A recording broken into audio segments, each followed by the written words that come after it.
Meu irmão, minha irmã, que a paz do Senhor Jesus enche o seu coração agora. Hoje nós vamos caminhar juntos por um dos capítulos mais intrigantes e profundos do livro de Daniel. O capítulo 10. E a pergunta que vai guiar a nossa reflexão é esta. O que Daniel capítulo 10 realmente ensina sobre batalha espiritual, sobre chamados espíritos territoriais e sobre a soberania de Deus sobre as nações? E mais do que isso, o que tudo isso tem a ver com a sua vida aqui no Brasil? Com a sua família, com a sua igreja, com o seu dia a dia? Abra o seu coração e, se puder, abra também a sua Bíblia em Daniel capítulo 10. Eu quero que você visualize a cena. O povo de Deus tinha passado pelo exílio na Babilônia. Alguns já haviam voltado para Jerusalém, mas a situação estava longe de ser o grande avivamento e a restauração gloriosa que muitos esperavam. As notícias que chegam até Daniel, que continua vivendo em território de império estrangeiro, o deixam profundamente entristecido. A cidade santa está frágil, o povo está vulnerável, tem oposição, tem desânimo. E Daniel, esse homem de oração, esse servo fiel que já é idoso nesse ponto da história, faz o que ele sempre fez diante de crises. Ele se volta para Deus com jejum, lamento e intercessão. Daniel capítulo 10 é a porta de entrada para uma grande visão que se estende até o final do livro, até o capítulo 12. É como se Deus abrisse uma cortina e deixasse Daniel ver, por alguns momentos, o que está por trás dos bastidores da história. O texto não é um conto de ficção. É revelação. Ele mostra que, por trás de impérios como a Pérsia e a Grécia, há uma dimensão espiritual real. Mas também deixa claro que, acima de tudo isso, está o Deus soberano, que dirige a história para cumprir seus propósitos. Vamos caminhar pelo texto, trecho por trecho. Em Daniel capítulo 10, versículos 1 até 3, nós lemos que Daniel entra em um período de luto e jejum. Ele não come manjares desejáveis, não come carne, não bebe vinho, não usa ungento algum. Ele se humilha. Não é um jejum para impressionar os outros. Não é um ritual mágico. É um coração quebrantado diante de Deus, buscando entendimento. Daniel quer compreender o que está acontecendo com o povo de Deus, com Jerusalém, com a história. E a resposta de Deus não vem no mesmo dia. A Bíblia diz que passaram-se semanas inteiras.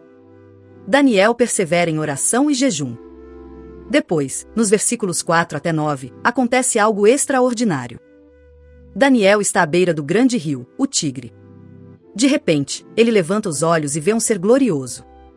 A descrição é impressionante. Um homem vestido de linho, com cinturão de ouro fino, o corpo como berilo, o rosto como um relâmpago, olhos como tochas de fogo, braços e pernas brilhando como bronze polido e a voz como o estrondo de muitas águas. Essa descrição lembra outras grandes revelações de Deus na Bíblia, como as visões em Ezequiel capítulo 1 e a visão gloriosa de Cristo em Apocalipse capítulo 1.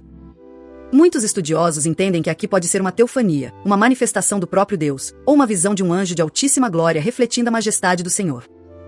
O texto não responde todas as nossas curiosidades.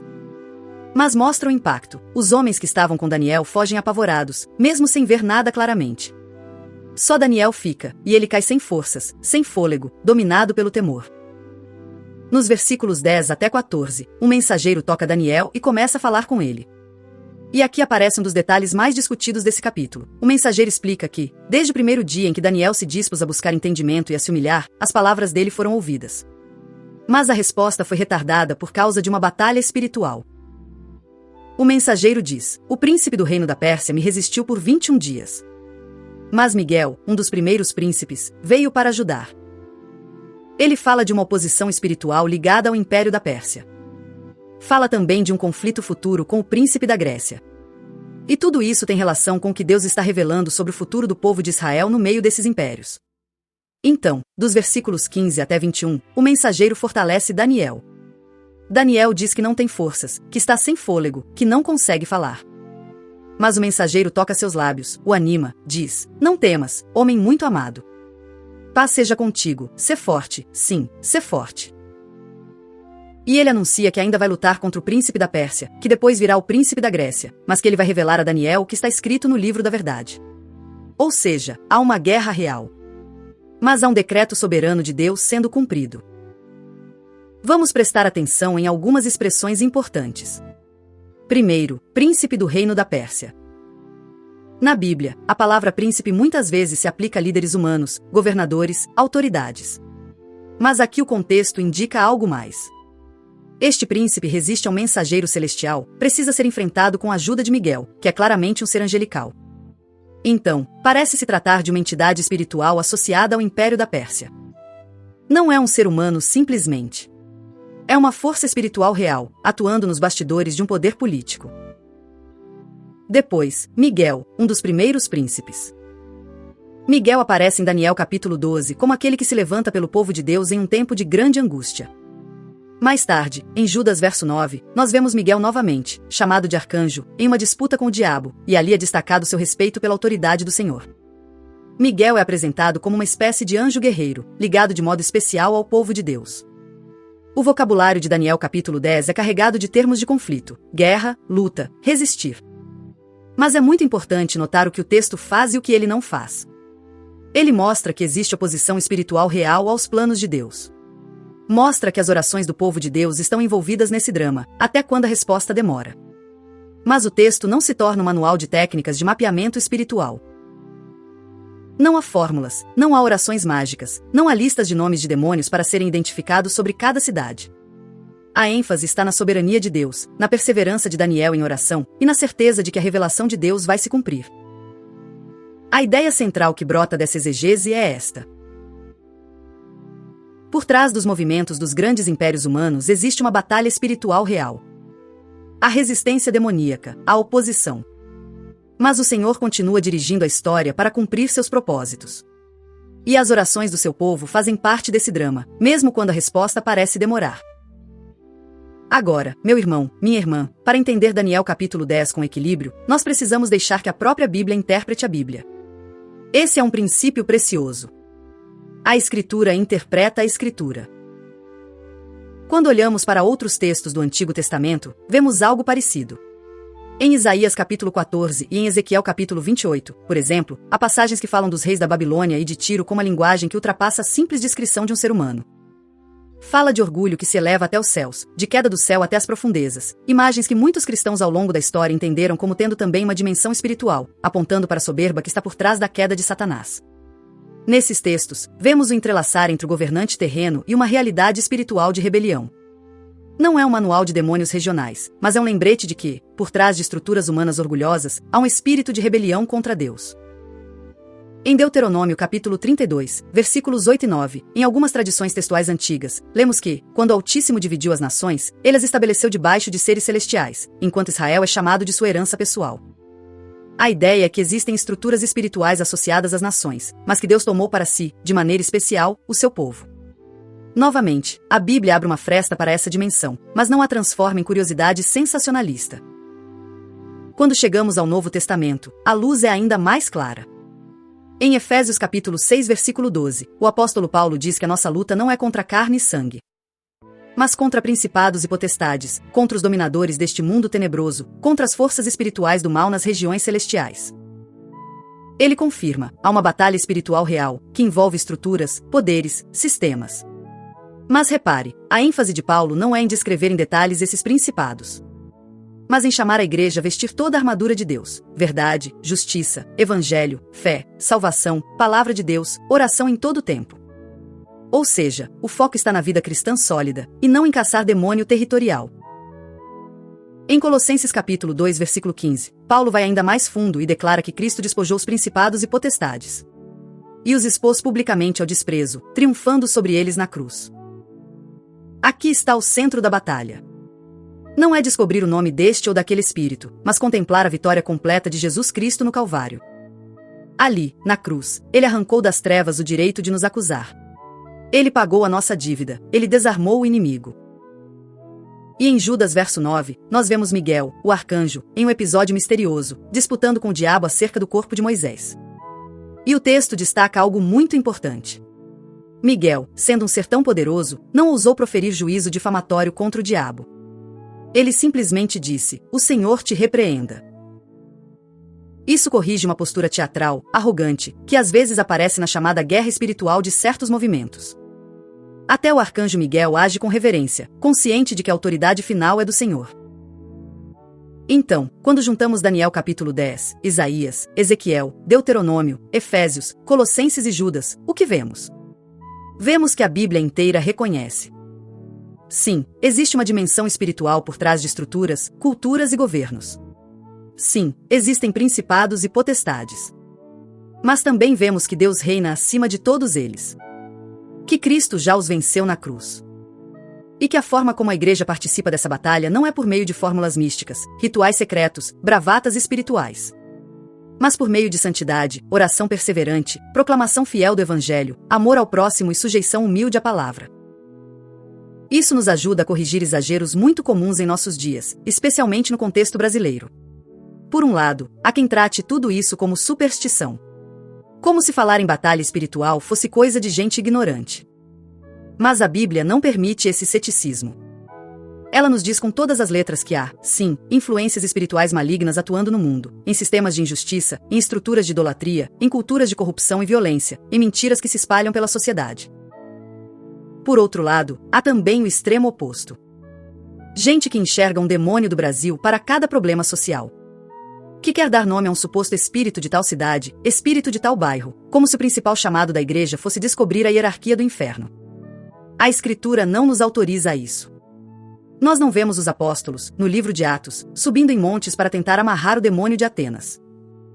Nem fazendo campanhas para identificar o espírito territorial de Roma. O que nós vemos é a igreja pregando o Evangelho. Chamando pessoas ao arrependimento e à fé. Plantando comunidades que vivem em santidade, partilha e serviço. Em 1 Timóteo capítulo 2, versículos 1 até 4, o apóstolo Paulo orienta a igreja a fazer súplicas, orações, intercessões e ações de graças por todas as pessoas. Especialmente pelos reis e por todos os que exercem autoridade. Ele não manda fazer rituais para descobrir qual é o demônio por trás daquele imperador.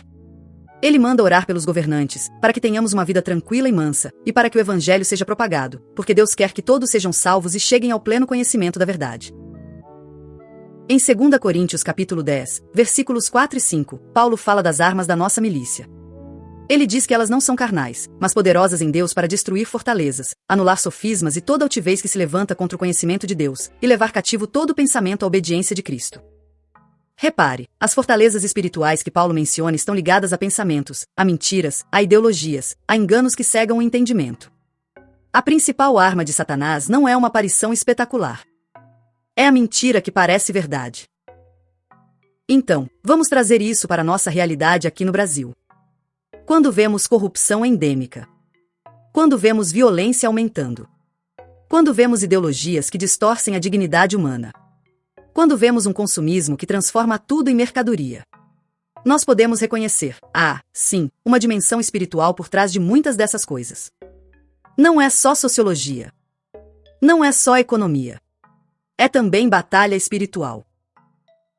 Mas a resposta bíblica não é procurar o nome de um suposto demônio do Brasil. A resposta bíblica é se voltar com seriedade para o Evangelho de Jesus Cristo. Para a santidade pessoal. Para a oração perseverante. Para o amor prático ao próximo. Para o testemunho fiel dentro das estruturas que nós já temos. Pensando em Daniel, eu quero chamar a sua atenção para o lugar da oração perseverante. Daniel orou, jejuou, se humilhou. E durante muitas semanas, nada parecia acontecer. Do ponto de vista humano, parecia silêncio de Deus. Talvez você se identifique com isso. Você tem orado pela sua família há anos.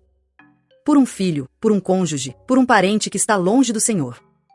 Você tem orado pela sua igreja. Pela sua cidade. Pelo nosso país. E, olhando ao redor, às vezes parece que continua tudo igual, ou até pior. Daniel capítulo 10 nos mostra que o atraso na resposta não significa ausência de Deus. O mensageiro disse, desde o primeiro dia em que você se humilhou para buscar entendimento. As suas palavras foram ouvidas. Desde o primeiro dia. Mas havia uma batalha. Havia resistência. Havia um drama invisível acontecendo. E Daniel não via nada disso.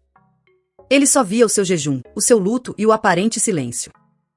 Mas o céu estava em movimento. Meu irmão, minha irmã, isso nos chama a perseverar. Não pare de orar pela sua família porque parece que tudo continua igual. Não pare de orar pela sua igreja porque há ainda conflitos, fraquezas, pecados. Não pare de orar pela sua cidade e pelo nosso Brasil porque as notícias são desanimadoras. Em Cristo, você não está tentando convencer um Deus relutante, distante. Em Cristo, você é filho, você é filha amada. Efésios capítulo 1 diz que nós fomos adotados em amor. Hebreus capítulo 4 diz que nós podemos nos aproximar com confiança do trono da graça, para receber misericórdia e achar graça em ocasião oportuna. Quando você ora, você está cooperando com o Pai, participando, de uma maneira misteriosa e real, daquilo que Ele está fazendo na história. Ao mesmo tempo, Daniel capítulo 10 nos chama ao discernimento e à humildade. Em vez de gastar tempo e energia tentando descobrir qual é o demônio da minha cidade, volte-se para aquilo que Deus revelou claramente. Nosso chamado é anunciar o Evangelho, fazer discípulos de todas as nações, amar o próximo, praticar a justiça, buscar a paz, ser luz e sal onde estamos. É muito mais fácil culpar um suposto espírito territorial do que encarar a nossa responsabilidade como igreja. Às vezes, se diz, o problema do Brasil é o demônio tal. Mas a Bíblia muitas vezes aponta para os pecados do próprio povo de Deus. Falta de arrependimento, dureza de coração, hipocrisia, negligência com os pobres, idolatria do dinheiro, divisão, mundanismo. Judas verso 9 nos mostra que até Miguel, o arcanjo, age com reverência. Ele diz: o Senhor te repreenda. Isso nos ensina que nós não precisamos de uma arrogância espiritual barulhenta. Nós precisamos de dependência do Senhor, de confiança na autoridade de Cristo, de submissão à palavra. Então, o que isso significa de forma prática para a sua rotina? Primeiro, significa orar regularmente pelos governantes, como manda 1 Timóteo capítulo 2. Em vez de apenas reclamar dos políticos. Gastar tempo em debates vazios nas redes sociais. Dobre os joelhos. Peça para que Deus converta corações. Exponha esquemas de corrupção. Levante conselheiros justos. Dê sabedoria em decisões difíceis. Creia que Deus age em corações e estruturas. Segundo, viver como luz e sal nas esferas em que você atua, no seu trabalho, na sua escola, na sua faculdade, no seu bairro, na sua família. A batalha espiritual não está só em grandes eventos ou campanhas. Ela passa por escolhas éticas concretas no dia a dia. Quando você se recusa a participar de uma fraude. Quando você trata com honestidade um cliente. Quando você se recusa a espalhar mentira. Quando você perdoa em vez de alimentar o ódio. Você está resistindo às trevas. Terceiro, combater o pecado pessoal e as idolatrias do seu próprio coração. Muitas cadeias que nós vemos em nível nacional se alimentam de corações individuais que se entregam ao pecado. A cultura da corrupção se alimenta de pequenos jeitinhos que muitos consideram normais. A cultura da sensualidade se alimenta de olhares, de cliques, de pensamentos que nós alimentamos secretamente. A cultura da idolatria ao dinheiro se alimenta de corações que confiam mais no saldo da conta do que na provisão do Pai. A batalha espiritual começa no nosso quarto, no nosso celular, nas nossas conversas, no nosso temperamento. Por isso, a pérola acionável do dia é esta. Ao invés de perder energia tentando descobrir o nome de algum demônio territorial, use esse tempo para orar com a Bíblia aberta, por pessoas e situações concretas, confiando que Deus está agindo mesmo quando você não vê. Pegue uma lista de nomes, da sua família, dos seus vizinhos, dos irmãos da igreja, de autoridades da sua cidade. Ore por eles nominalmente. Coloque a sua mente, o seu coração, o seu tempo naquilo que o Senhor ordenou claramente. Agora, nós precisamos dar um passo ainda mais profundo. Em Daniel, nós vemos Miguel se levantando em favor do povo de Deus. Mas, no Novo Testamento, o foco se volta para alguém ainda maior. Jesus Cristo é apresentado como o verdadeiro príncipe, o Rei dos Reis, aquele a quem foi dada toda a autoridade nos céus e na terra. Em João capítulo 12, verso 31, Jesus diz: agora é o juízo deste mundo. Agora será expulso o príncipe deste mundo. Ele está falando da sua própria morte na cruz. Naquele momento, o príncipe deste mundo, o diabo, é julgado. Em Hebreus capítulo 2, versículo 14, lemos que Jesus participou da carne e do sangue, para que, por sua morte, destruísse aquele que tinha o poder da morte, isto é, o diabo, e livrasse todos os que, pelo medo da morte, estavam sujeitos à escravidão por toda a vida. Em outras palavras, a sua maior escravidão não é um espírito territorial. É ao pecado e ao medo da morte. E Cristo, pela cruz e pela ressurreição, ataca exatamente esse ponto. Ele quebra as correntes mais profundas. Efésios capítulo 2 nos lembra que, antes de Cristo, nós andávamos segundo o curso deste mundo. Segundo o príncipe da potestade do ar. Do espírito que agora atua nos filhos da desobediência. Mas Deus, sendo rico em misericórdia, por causa do grande amor com que nos amou, nos vivificou juntamente com Cristo. Nos ressuscitou. E nos fez assentar nos lugares celestiais em Cristo Jesus. Isso significa que, em Cristo, você não é mais uma vítima indefesa de forças espirituais. Você pertence a um reino que jamais será destruído. Isso não nos torna arrogantes, mas seguros. Não é para vivermos enfrentando demônios com bravatas, mas para vivermos obedecendo a Cristo sem medo. Em Cristo, você é livre da condenação. Livre da escravidão ao pecado. Livre do domínio absoluto das trevas. Isso não quer dizer que não haja ataques, tentações, lutas. Mas quer dizer que essas coisas já não têm a palavra final sobre a sua história. Então, se você me ouve agora e percebe que ainda não se rendeu a Cristo, o chamado de Deus para você hoje não é entre em uma guerra espiritual mais forte. Não é aprenda técnicas de batalha. Arrependa-se dos seus pecados e creia no Senhor Jesus. Só em Cristo há refúgio seguro. Sem Cristo, você pode até participar de muitos rituais religiosos, mas continua espiritualmente morto. Vulnerável às trevas. Preso em correntes que você não consegue ver. Em Cristo, você é transferido do império das trevas para o reino do Filho amado de Deus. Se você já é crente, o convite hoje é voltar ao centro. Talvez você tenha se deixado fascinar por discursos de guerra espiritual cheios de mistério. Teorias sobre mapas espirituais da sua cidade. Histórias de confrontos com demônios territoriais. E, sem perceber, o seu foco foi se afastando de Cristo. Da cruz. Da palavra. Da simplicidade do Evangelho. O Espírito Santo te chama de volta. Volte para a centralidade de Jesus. Volte para a oração simples, constante, baseada na palavra. Volte para a santidade prática. Para o amor ao próximo. Para o testemunho fiel. Substitua discursos de medo por fé na palavra. Substitua teorias extravagantes por obediência concreta. Substitua a curiosidade mórbida pelo mundo espiritual por um desejo sincero de conhecer mais a Cristo e torná-lo conhecido. Eu quero, agora, amarrar tudo isso em 4 movimentos finais no seu coração. Primeiro, a verdade central. Daniel capítulo 10 nos ensina que existe, sim, uma batalha espiritual real por trás da história das nações. Mas que Deus continua absolutamente soberano, dirigindo tudo para cumprir seus propósitos. E que as orações do seu povo, mesmo quando parecem não ser ouvidas, estão sendo usadas por ele nesse grande drama. Segundo, a pérola do dia, a aplicação prática para hoje. Ao invés de gastar tempo e energia tentando nomear espíritos territoriais, use esse mesmo tempo para orar com a sua Bíblia aberta. Por pessoas, por autoridades, por situações concretas. Faça hoje uma lista de intercessão. Coloque nela o nome de alguém da sua família que não conhece a Cristo. O nome do seu pastor. O nome de uma autoridade da sua cidade. O nome de um amigo em crise. Apresente cada um deles diante de Deus, confiando que, mesmo que você não veja nada, o céu está se movendo. Terceiro, um vislumbre da graça.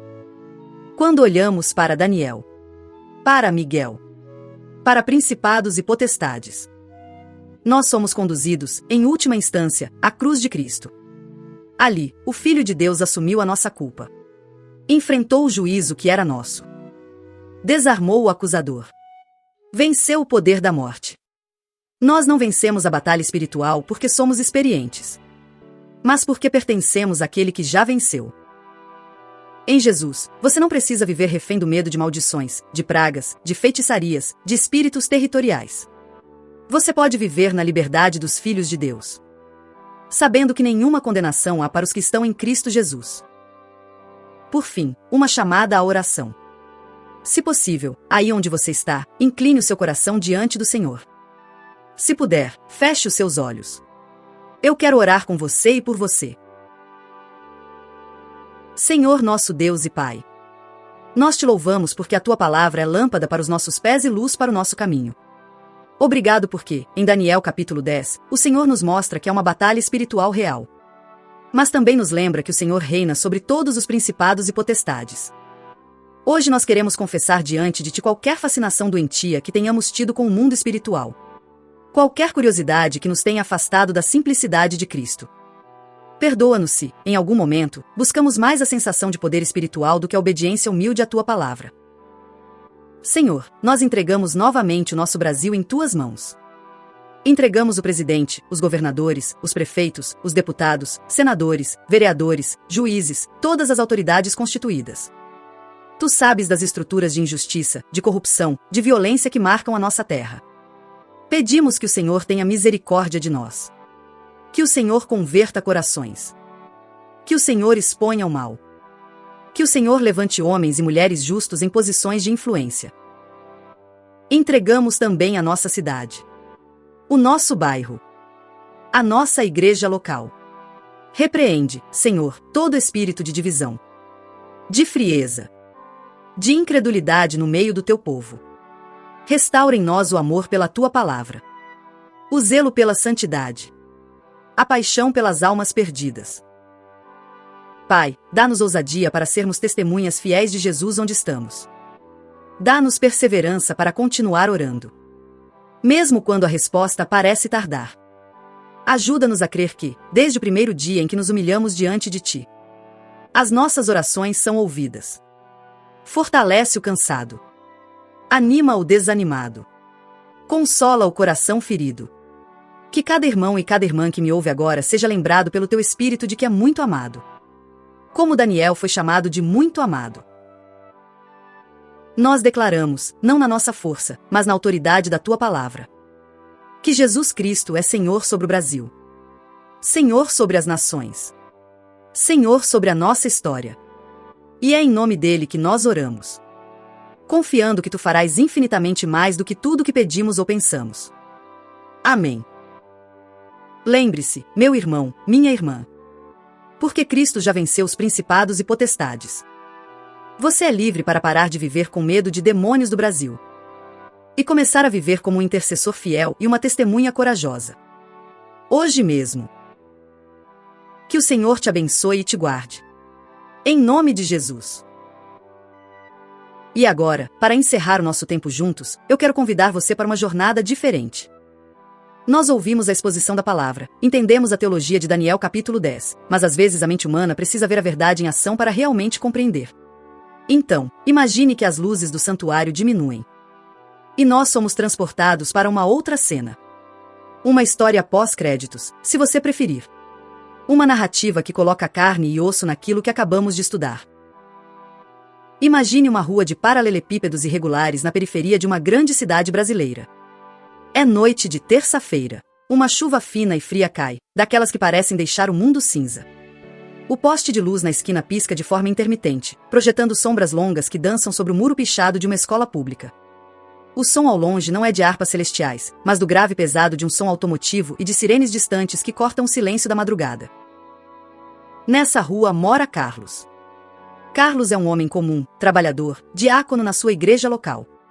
Ele acabou de chegar do culto onde ouviu exatamente essa mensagem sobre Daniel capítulo 10.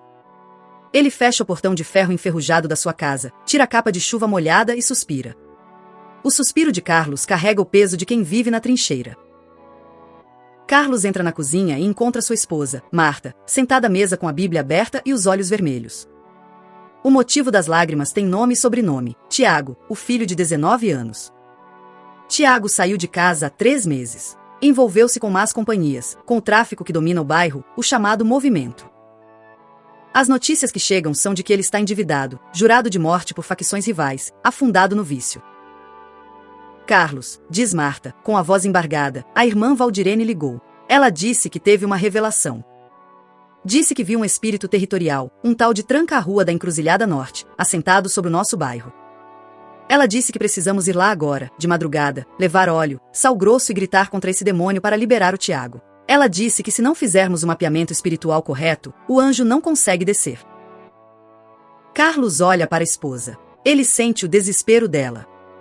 O coração de pai quer correr, quer gritar, quer fazer qualquer coisa que prometa uma solução mágica e imediata. A proposta da irmã Valdirene soa tentadora. Dá a sensação de controle. Se eu descobrir o nome do demônio e gritar alto o suficiente, eu resolvo o problema. É uma fórmula. É quase mecânico. Mas as palavras de Daniel capítulo 10 ainda ecoam na mente de Carlos. Ele se senta à mesa, segura a mão trêmula de Marta e diz: Marta, lembra de Daniel? Ele não saiu correndo atrás dos nomes dos príncipes da Pérsia. Ele se humilhou diante de Deus. Ele buscou o entendimento. A batalha foi real, mas quem lutou nas regiões celestiais foi Miguel, enquanto Daniel permanecia firme na posição de oração e santidade. Mas Carlos, o Tiago está morrendo. Ela retruca, parece que Deus não ouve. Já faz semanas que oramos e só piora. Eu sei, querida. Eu sei. Carlos responde, abrindo sua Bíblia surrada no capítulo 10 de Daniel. Olha aqui. O anjo disse, desde o primeiro dia, as tuas palavras foram ouvidas.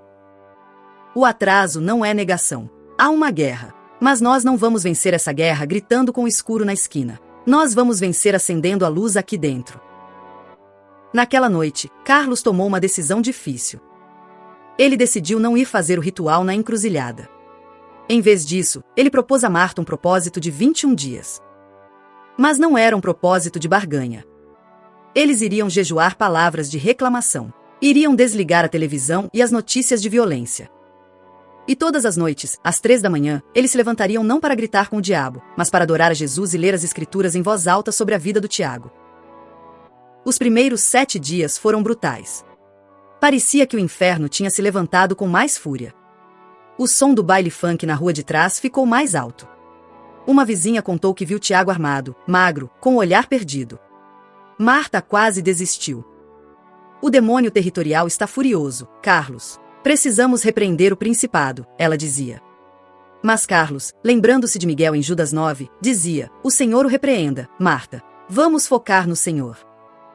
E eles continuavam, lendo Salmos, lendo Efésios, declarando a soberania de Deus. Agora, vamos puxar a cortina. Vamos usar a lente que Daniel capítulo 10 nos empresta para ver o que Carlos e Marta não podiam ver. Enquanto aquele casal simples orava na cozinha, com os joelhos no chão frio, algo estava acontecendo na dimensão espiritual sobre aquele bairro no Brasil. Sobre a atmosfera pesada daquela comunidade, havia de fato estruturas de maldade. Não eram monstros de desenho animado, mas sombras densas, pegajosas, formadas por anos de violência, de abuso, de idolatria, de sangue derramado. Havia uma opressão que sussurrava nos ouvidos dos jovens, incitando o ódio, normalizando a morte. Era o príncipe daquela era tenebrosa atuando. Mas, no momento em que Carlos e Marta começaram a orar baseados na verdade, feixes de luz começaram a cortar aquela escuridão. A oração deles não era uma fórmula mágica, era um canal de autoridade delegada. Cada vez que Carlos lia "O Senhor é o meu pastor, nada me faltará", uma vibração percorria o ambiente espiritual. A mentira de que o tráfico é o único destino começava a perder a força de coesão. No 14º dia, a batalha se intensificou. Tiago apareceu no portão de casa. Estava alterado, agressivo, exigindo dinheiro. A tentação de Carlos foi reagir na carne, gritar, expulsar, ou então tentar fazer um exorcismo ali na calçada, na frente dos vizinhos fofoqueiros. O medo bateu forte. O leão que ruge estava ali, tentando devorar a fé deles. Mas Carlos se lembrou, a nossa luta não é contra carne e sangue. Aquele menino magro e sujo não era o inimigo. O inimigo era a potestade que o escravizava. Carlos olhou para o filho, respirou fundo e, em vez de gritar, disse com voz mansa, "Filho, eu não tenho dinheiro para o vício. Mas eu tenho um prato de comida quente e uma cama limpa. Se você quiser entrar, a porta está aberta. O amor de Deus está aqui." Aquele ato de mansidão foi como um golpe de espada no mundo espiritual. A violência espera a violência. O ódio se alimenta de ódio. Quando a resposta foi graça e firmeza, a lógica do inferno entrou em curto-circuito. O príncipe daquele território não sabia lidar com a humildade. Tiago ficou paralisado. Xingou, chutou o portão, mas não entrou. Saiu correndo para a escuridão. Marta chorou a noite toda, achando que tinham perdido a chance. Carlos permaneceu em silêncio, como Daniel à beira do rio Tigre. Sem forças, mas confiando na visão. 18º dia. A atmosfera na casa mudou. Havia uma paz inexplicável na cozinha. Eles não viam anjos de bronze polido, nem ouviam vozes de trovão. Mas a ansiedade tinha ido embora. Eles sabiam, no espírito, que a resposta tinha sido liberada. Nos bastidores, a oração perseverante estava movendo peças que eles nem imaginavam. No 21º dia, o telefone tocou. Não era a polícia. Não era o Instituto Médico Legal. Era um pastor de uma pequena congregação em um bairro vizinho. Irmão Carlos, disse a voz, tem um rapaz aqui na porta da igreja. Ele está sujo, parece em abstinência, e diz que precisa falar com o pai. Ele diz que, há 3 dias, ele foi tentar fazer um assalto, mas as pernas dele travaram. Diz que ouviu uma voz dizendo, volta, porque tem gente te esperando. Ele está chorando muito, irmão. Carlos desligou o telefone. Ele e Marta se abraçaram. Eles não precisaram subir no monte mais alto da cidade para gritar o nome do demônio da criminalidade. Eles não precisaram desenhar mapas. Eles precisaram fazer o que Daniel fez. Persistir. Humilhar-se. Confiar que, acima do caos do Império da Pérsia ou do caos da periferia brasileira, existe um trono inabalável. Quando Tiago voltou para casa, a recuperação não foi instantânea. Houve recaídas. Houve lutas. A batalha espiritual continuava, mas agora em outro nível, a batalha da mente, da renovação de hábitos, do discipulado. Mas Carlos tinha aprendido a lição de Daniel 10. Ele sabia que não estava sozinho. Ele sabia que, quando ele dobrava os joelhos no quarto, Miguel se levantava nas regiões celestiais. Ele sabia que a verdadeira autoridade não estava no volume da voz, mas na submissão a Cristo. Essa história não é apenas sobre Carlos. Ela é sobre você. Talvez o seu império da Pérsia seja um ambiente de trabalho tóxico onde a corrupção é a norma e você se sente pressionado a ceder. Você sente que há uma força maligna ali. E a tentação é lutar com as armas do mundo, fofoca, manipulação, política interna. Mas o Espírito te chama a ser Daniel, íntegro, excelente e homem de oração. Ou talvez a sua batalha seja dentro da sua própria mente. Um príncipe de depressão, de ansiedade, de mentiras que dizem que você não tem valor. Você já tentou repreender, já tentou de tudo. E a resposta parece demorar. O silêncio de Deus te apavora. Você pensa, será que Deus me esqueceu?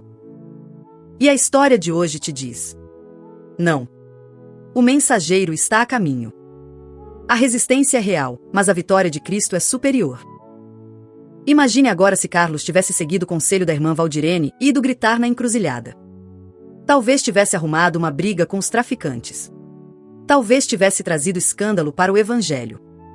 Talvez tivesse alimentado seu próprio orgulho espiritual, achando que ele era o caçador de demônios. Mas ao escolher o caminho da oração secreta e da mansidão pública, ele desarmou o inferno. Ele cooperou com a graça. Daniel capítulo 10 termina, e o capítulo 11 começa com uma longa descrição de reis, guerras e política. A vida continua. A história humana é confusa. Mas Daniel recebeu a promessa no final do livro. Tu, porém, vai até o fim, porque descansarás, e te levantarás na tua herança, no fim dos dias. Essa é a nossa esperança. Meu irmão, minha irmã, enquanto as luzes voltam a se acender e você se prepara para voltar para a sua realidade, leve essa imagem com você. Você não vê, mas ao seu redor, enquanto você busca a santidade e prega o evangelho, o céu está em movimento. Não se deixe impressionar pelo barulho do mal. O mal faz muito barulho porque sabe que tem pouco tempo. O bem, muitas vezes, trabalha em silêncio, como o fermento na massa, como a semente na terra, como a oração de Daniel no quarto. E tem um detalhe final nessa nossa história pós-créditos. Meses depois, em um culto de domingo, Tiago estava lá. Ainda com marcas do passado, ainda lutando, mas lá. E durante o louvor, ele levantou as mãos. Carlos olhou para o lado e viu o filho adorando. E naquele momento, Carlos teve a sua própria visão. Ele não viu um anjo de topázio e fogo. Ele viu algo mais glorioso. Ele viu a graça de Deus triunfando sobre a miséria humana. Ele entendeu que a maior batalha espiritual não é mover objetos ou ver vultos. É arrancar uma alma do império das trevas e transportá-la para o reino da luz. E essa vitória, meu amado, não foi mérito de Carlos. Não foi mérito de Miguel. Foi mérito daquele que, na cruz, disse, está consumado. O príncipe da paz que esmagou a cabeça da serpente. Então, vá para a sua semana. Enfrente os seus leões, os seus fóruns, as suas covas. Não com arrogância, mas com a confiança tranquila de quem sabe quem está no controle dos bastidores. Continue orando. Continue jejuando. Continue amando. O céu está trabalhando. A resposta vem. Que a graça do Senhor Jesus, o amor de Deus o Pai e a comunhão do Espírito Santo sejam com todos vocês, hoje e sempre. Vá em paz, e seja forte. Sim, seja forte.